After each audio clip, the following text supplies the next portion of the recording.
Ini Batu Tiga, Kampung Haji Awaludin. Tu masjid dia. Ni kawasan area Kampar. Kampar Boys semua tu sini.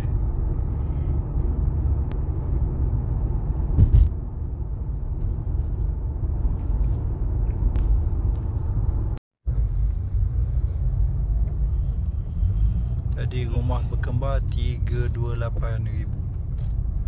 Setingkat duduk intermediate.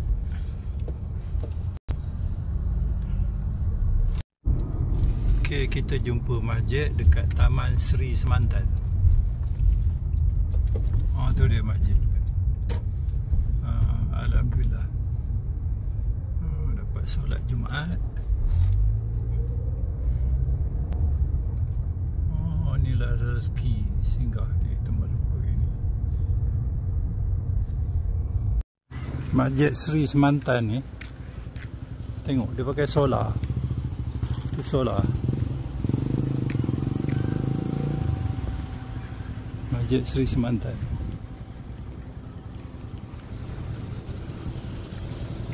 Oh, advance lah kalau dia pakai solar.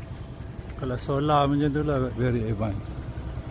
So, tahniah lah pada AJK masjid ni. Ni first time saya solat kat sini.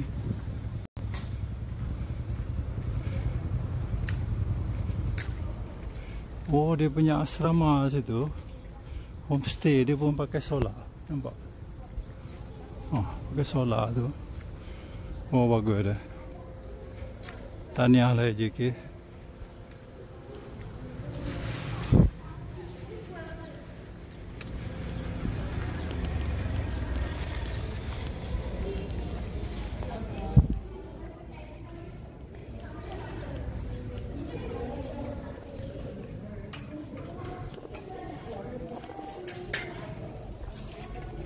Ni ada jual kacang putih, guys.